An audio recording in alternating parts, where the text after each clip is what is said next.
Mądrości familijne podług Marianny. Opowiadanie w języku śląskim czyta Jochanka. Dzięki mojej kameradce postanowiła kontynuować cykl mądrości familijne, ale po naszemu, wiecie, po śląsku. Postaram się opisać, co mi powiedziała moja kameradka. Marianna też wspomina niekiedy powiedzenia ze swego domu.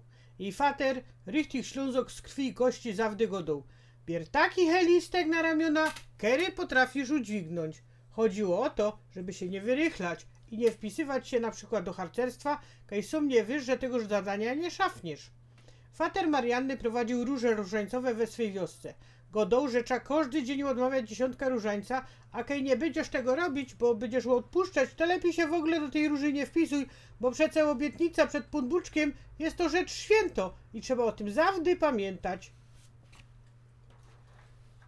Jedne słowo mani nigdy nie zaszkodzi. Fater Marianny był szpec, łod zygorków, ale nigdy nie brał pieniędzy, bo miał szpas, co komu dopomoże, to miał chęć do roboty, bo była ona na siedząco we fotelu i nie musiał się natargać. Jeden sąsiad przyniósł richtig skomplikowany zegarek taki sprzed I wojny, którego żaden zegarmistrz nie szafnął naprawić, a fater Marianny go naprawił. Sąsiad był wpierony rod. Spytał, wiele się przynależy za naprawa, a fater Marianny, że po prawdzie to nic. Wdzięczny sąsiad nie przyjął tego dosia, powiedział, wiesz co, ja muszę się wam oddzięczyć.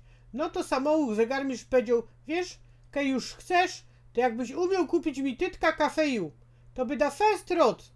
A wtedy, wiecie, nie szło kupić łatwo kafeju. Sąsiad w wielkim szwungu poleciał do domu i przytorgał tytka kafeju. Powiedział, że przyniesie drugi zegar do naprawy nie skorzej. A wszystko to działo się w latach 70., kaj nie było takich rarytasów jak kafej czy maszkety i bombony, tylko w peweksach. Poradnie nie szkorzy, jakoś baba powiedziała mamie Marianny w sklepie, a że kobieta tego hopa od naprawionego zegarka godo, że i hop, samouk, zegarmistrz, dobry fachman, ale kej nie masz tytki kafeju, to nie przychodź do niego.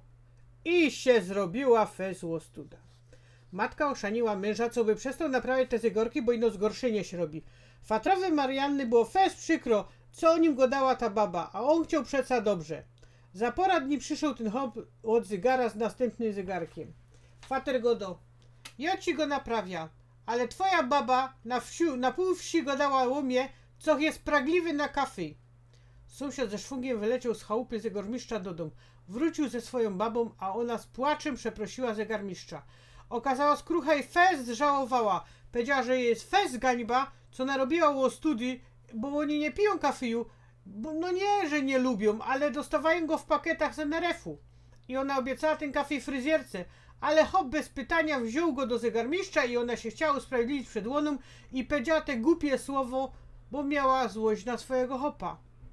Fater Marianny nigdy nie był zawzięty, ale jej powiedział, widzisz Erna, na drugi roś pomyśl chwila, co komu godosz i łoczym, bo jakby jedno słowo z gęby maniej, to by nie było zgorszenia. Myślę, że spodobało wam się opowiadanie Marianny, pra?